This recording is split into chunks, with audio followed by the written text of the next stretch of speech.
Hello, my name is John Rose, and in today's video I'd like to take a closer look at what happens to the average person when we discover the truth about how to eat our species-specific diets.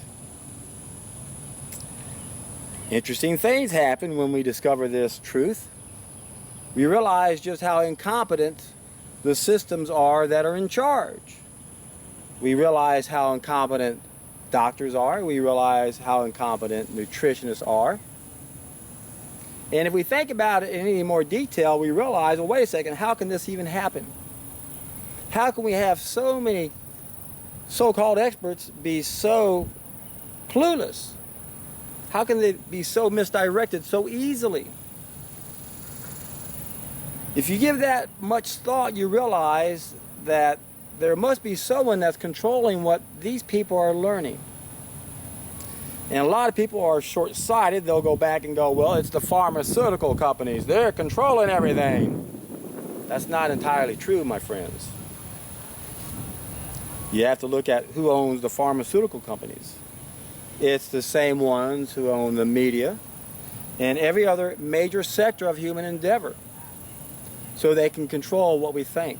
They can control what our so-called experts think. They can control the history books so history repeats itself. And this is very troubling to me because I've been aware of this for over 29 years. I know how the world works. I know that the three big events last century, the two wars and the flu pandemic, were caused by the same small group of people who own and control everything. That means all of the knowledge related to those events have been controlled. And now our brains have been bombarded with so much bullshit that we literally become brain dead on these topics. It's so hard to have an intelligent conversation with someone about vaccines or viruses or germs, just as much as it's almost impossible to have an intelligent conversation with people about history, especially World War I and World War II. One of the reasons why I uploaded that great interview with Norman Dodd, people, you have to realize that this small group of people are able to control us because they control history. It goes back to the great book 1984 by George Orwell. He who controls the past controls the future. He who controls the present controls the past. The past in these cases are the history books. The Norman Dodd interview with G. Edgar Griffin, I'll put a link down below in my video. I just taped it or uploaded it several weeks ago. Norman Dodd points out, as the chief investigator, researcher for the tax-exempt corporations, the Reese Committee, he was the head researcher for this committee that was looking into these tax-exempt corporations. They had the minutes to the Rockefeller Foundation and the Carnegie Endowment, and they were very blatant in the minutes that they had to control historians because the current historians wouldn't lie about World War I. So they knew what they had to do, and again, it goes back to George Orwell, 1984. That goes back to the Fabian Society, 1884. It's all about the Fabian Society that was established over 100 years ago to usher in a one-world collectivist state. It was a long-term plan and goal to continually brainwash us to keep believing in absurdity so we'll keep committing these horrible atrocities where we don't know how to live and we're out of control. And we're so brain dead on certain subjects that it's almost impossible to get through to the average person. I read an article this morning briefly that reminded me of what Plato said about how at this state it's impossible for the masses to rule themselves. You guys shouldn't be given a vote, is what Plato is saying, and I agree with him, unfortunately, because the masses out there are brain dead on certain subjects. And what made me think of that was what I read today. Today's the 21st of June. An article with Marianne Williamson. She's running for the presidency, and she made a comment about mandated vaccines being Orwellian, draconian. Orwellian. This is doublespeak, folks. This is where war is peace, and now poisons or vaccines are health. It's the same thing. And it was really sad to see Marianne backpedal the way she did, say, oh, well, vaccines still are good. They provide good, and that's a lie. No, they don't. The whole theory is bogus. It's one of the biggest lies the powers that be want us to believe in. They want history to repeat itself. They want the events that happened last century to happen again in this century, and they are, because we don't have access to history. Watch the Norman Dodd interview. He explains how they had to create their own stable of historians. So they selected 20 people to say, look, we're going to select you to be a candidate for our PhD program. If you qualify, if we know you'll tote the status quo and say what we tell you to say. What we've been told about history is a lie, folks. The people who control what doctors learn so they don't know anything, control what nutritionists learn so they don't know anything, to control what historians learn so they don't know anything. They also own the media, the entertainment industry. So we go to the movies and we watch bullshit about lies about what happened in history. And it's important that we understand what happened in history, and that there's one lesson to be learned from these wars in the last century. It's all about usury, loaning of money at interest, making us debt slaves. That's what those wars were all about, folks. And now, the powers that be have lied about this story, so we never look into what it's really all about. It all goes back to usury. It all goes back to the loaning of money at interest. Excuse me, got a frog in my throat. So, once again, most of us are brain dead on these subjects because we have so many references. We went to school. The history books were a bunch of bunk. They weren't true. Then that's reinforced when we watch TV, when we watch TV shows, when we watch movies. We grew up thinking certain things for one reason only, that we don't look deeper into what this story is all about. The story is all about usury, the loaning of money at interest. As the first vice president of America and the second president of America, John Adams, once said, there are two ways to conquer and enslave a nation. One's by the sword, the other is by debt. We have become debt slaves. When a baby's born nowadays, they're already in debt. They owe for all the wars we've been in and all the other debt that we created, and it's an illusion. There's an illusion of scarcity that the powers that be want us to believe in. There are 4 years of last century that the powers that be don't want us to look at, because if we look at it, it goes back into usury. It shows what happens when we break away from the powers that be and no longer let them print our money. So my YouTube channel is about the two most important things we need to understand relative to our belief system. It has to do with our health. That's the absolute tool of control. It has to do with money. That's the ultimate tool is our health. The absolute tool is money. And again, we have become brain dead on these subjects so that we can't even have an intelligent conversation with the average person. And one of the best things I like about people who wake up to a raw vegan diet, once you realize this truth, again, you realize, oh, wait a second, how can this be? How could our experts not know? That's when you realize, okay, something's happening. Their education is being controlled. I guarantee you, if their education can be controlled, all of our education can be controlled. Education is a weapon whose effects depend upon who holds it in his hand and at whom it is aimed. Joseph Stalin, in an interview with H.G. Wells back in 1921, H.G. Wells, part of the Fabian Society, established in 1884 to usher in a one-world collectivist state. George Orwell was a member of the Fabian Society, just like Aldous Huxley in The Brave New World. Those books are considered prophetic, but they weren't because they were members of the Fabian Society. They knew what was going on. How the powers that be were going to control us to a point where we can't even object to what's going on. We psychologically, we won't even be able to question what the powers that be are doing to us. And that's where we are. Well, that felt good. I was out here sweating. It's 100 degrees out here today. Nice cool breeze. So, when you wake up to the fact that everything we thought about health is wrong, think about this. I want you to think about this, and this really bothers me for you people in the raw food movement that understand this. You have to wake up to the fact that, wait a second, how could all of us be so far wrong about medicine? Why do so many people think we got to go to a doctor when we get sick? Why does everybody think that vaccines work, that drugs work? How could they have got away with this? Once you realize that what we know about medicine is wrong, we have to question everything, especially when it takes away our responsibility, and even more so when it makes us a debt slave.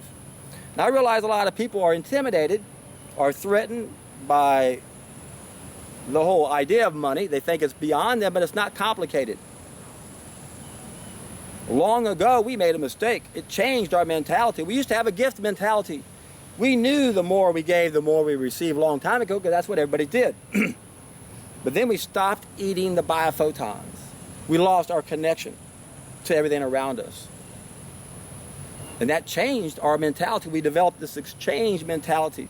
We're now, instead of cooperating and sharing the abundance, we compete for resources. And now we prey upon ourselves. And now the sickest of us are keeping us where we are by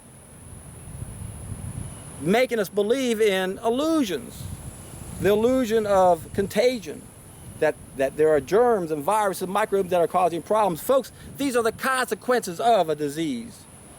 If you don't understand the cause of disease, you're going to get tricked into thinking that germs are causing it and vaccines are causing it. Once you understand that we have 2 bathrooms and they're backing up, and when we clean those bathrooms up, as well as the waste matter outside of us, most of those problems go away. Most of our problems come when something's inside of us that doesn't belong there, and the vast majority of it's our own waste matter. 2 bathrooms, clean them up, and voila, diseases go away. We don't need vaccines. We don't need antibiotics. We don't need all the myriad of poisons used in the name of health. It's double speak, double talk. There are no chemical solutions for lifestyle-related problems, my friends. And once you wake up to the fact that you've been suffering for decades with arthritis, crippling arthritis, you couldn't even move, you adopt a raw vegan diet, all of a sudden it goes away, you realize that a huge part of our belief system was wrong, and that should make you wake up to realize that other parts of our belief system are also wrong. Remember what Aristotle said. The mark of an intelligent mind is the ability to entertain a thought without accepting it. I had some clown the other day attacking me on Facebook saying, how could this educator on raw food still believe in this? How can he believe in one truth and not the others? What is it with his thinking? How can he think like that? It's called intelligence. I have the ability to think of something other than what's been given to me. I don't believe the official version of most stories. I know the official version of 9/11 is bogus. I know the official version of just about everything we've been told is pretty much bogus, especially when it's related to our health and then how it's used to control us. Most wars are created, if not every one of them, by a false flag. A lot of you don't even know what a false flag is. A lot of you don't even know what a useful idiot is, and yet that's what you've become. Because with detoxification comes de-indoctrination. A lot of you people in the raw food community have not become de-indoctrinated. You still believe in the bullshit about what happened last century, and it's going to repeat itself unless you wake up and realize what's at stake. Watch all wars are bankers' wars. The powers that be want to finance both sides to get us to fight amongst ourselves, because these people are psychopaths. Divide and conquer is their MO. They want to remain invisible, so they get us to fight amongst ourselves. They initiate the conflict. And right now, most of the conflict we hear in the media is all a bunch of bullshit to try to make us think that way. That's how easily programmable we are. I just turned 65 4 days ago. A lot of things have changed in my lifetime.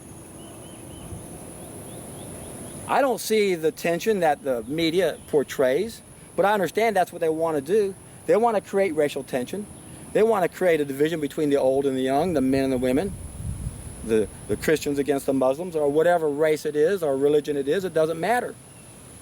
We got to stay united in this front.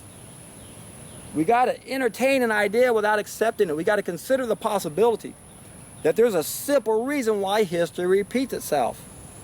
other than we pass our mistakes on to our children. The other reason is because we don't have access to it. We don't know that the 1918 flu pandemic, 1920 flu pandemic during that time period was fabricated by the vaccines. These soldiers were given vaccines in the war, and the symptoms were so bad it was worse than the flu, but when they came home, they warned everybody, oh my God, the soldiers are coming back with the worst flu ever. We better line up for the vaccines. And sure enough, we did, and sure enough, people died all around the world because of that. The Fabian Society, folks, look at the players in the Fabian Society. I already talked about H.G. Wells. Bertrand Russell wrote a book in 1953, The Impact of Science on Society. He writes diet, injections, vaccines, injunctions. These are the ways we're going to control the public in the future so that they won't even have the psychology to be able to object to what we're doing to them. I'll paraphrase the last part of that, but it starts off with diet, injections, injunctions. Injections. Read Murder by Injection by Eustace Mullins. He knew how much power the doctors had. And for you raw foodists who wake up to the fact that nutritionists don't know anything, and doctors don't know anything, and can't wake up and realize historians don't know anything also, and still you believe in history, you're going to keep us where we are. We've got to wake up to the reality of what's going on, and what my channel is trying to do is unite these two halves. I'm appealing to a lot of people who know about what's going on, but they don't know about raw food. And a lot of you raw foodists, you don't know about what's going on in the world. I did a video, Raw Vegan Study. I'll put a link down below where I group people into 4 main groups and 17 altogether, relative to whether or not they know about a raw vegan diet and whether or not they know how the powers that be are controlling everything. And we get confused when we think about money. Quid pro quo, follow the money. It isn't so much about making the money as much as it is keeping us poor. Remember, the power to tax is the power to control.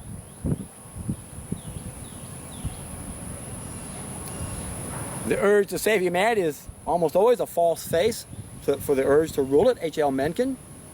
Almost everything that we see that's trying to make the world better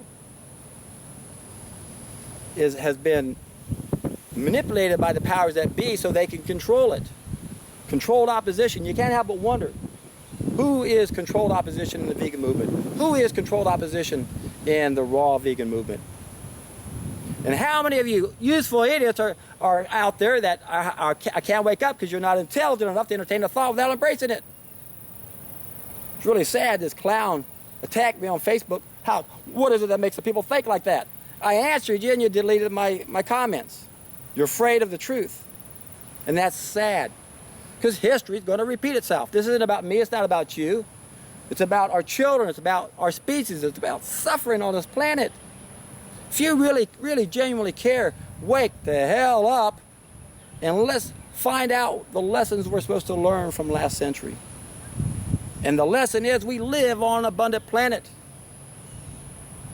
But life's an illusion. We believe in scarcity by design to keep us from waking up. And the most important thing any one of us can do is embrace our species-specific diet. And that's our thing to do. So my approach is let's make it easy. Things are never going to change unless we reach the tipping point. So we got to get a bunch of people doing this to wake up. That's a solid food vacation on juices. Always look in the description box. I have a seminar, 32 videos altogether, where I explain what is the best preparation for a better way of life. What is the best preparation for our species-specific diet, with an understanding that that's only an ideal diet in an ideal world and we no longer live there. Things have changed. We got another group of needs. I explain this in all my other videos. I'll put links down below that help you understand that removing the primary cause is not always enough. The 3 ways to screw up the law of cause and effect. And you can watch that video and understand more about the 3rd way, where we damage ourselves and the environment. And now we have to be aware that what used to work may not work anymore. And we can't use that excuse by saying, well, that's not right. And you hear that all the time. The raw vegan diet isn't our ideal diet because we have to supplement. Well, the supplementation is not a reflection of the diet, it's a reflection of the damage we've done to ourselves and the environment. And of course also the food supply itself, which is part of the environment. We don't grow food to nourish us anymore, do we? Most of them. Most of the growers out there. It's all about making the money. And I said it's not about making the money as much as it's making sure we don't have enough. But there's two parts to the money, in a way. We have a subsequent need for money. I identified that in my special teaching tool as one of our 10 subsequent needs. And it's also a problem of knowledge. But then there's the love of money. There's that piece number 3 I labeled, the darkest of the dark side of our behavior. It's all about their need for power. And how this problem of knowledge is what is responsible, or who is responsible for brainwashing us so that we are brain dead on certain topics. That was the purpose of the Fabian Society. Let's gradually change society so they won't be able to question what we're doing to them. We have to question everything, especially when it takes away our responsibility, especially if it has to do with our health, the ultimate tool of control, and especially if it has to do with money, the absolute tool of control. And again, I realize how a lot of people aren't ready for all of this information. If that's where you are, don't worry about it. We're on the hero's journey, folks. Some of you guys are just now getting started. And for you who don't know what the hero's journey is, and you have to know what the definition of a hero is. A hero is someone who can solve a problem or problems no one else can solve. That's the hero's journey. And when you get on the hero's journey, you have to understand what are the obstacles. So a lot of my videos, I talk about the obstacles. So these videos are more for the people who've been on the hero's journey a little bit longer than some of you have been on it. So anytime you come upon any of my videos and you think, well, this guy's too far out there, I can believe some of the things he says, but I sure can't swallow all of that. Well, just back off and wait and trust me. I've been studying this for a long time. It's all I've been doing for 29 years, is gathering data, trying to make some sense out of it. That's what you do on the hero's journey. And then you share the information. So I want to, once again, thank everyone who watches my videos, gives me a thumbs up so that I'll get more views, shares the message so that it will reach more people, and continue sharing, again, your experiences. I'm getting such good feedback on my channel right now in the comment section of people who are doing this and they're seeing the results they're getting. It's exciting. So whenever you watch my videos, be sure and read the comments and hit that share button. Subscribe to my channel if you're not already a subscriber for further videos. And keep in mind, I've done over 750 videos now. And if you're new to my channel, I've got a lot of good stuff in the past that didn't get very many views because I didn't have very many subscribers. I think some of my best videos are several years old. So don't hesitate, if I don't put out a new video every day, to go back and look at some of those old ones, because you'll be surprised. You'll be in for a treat.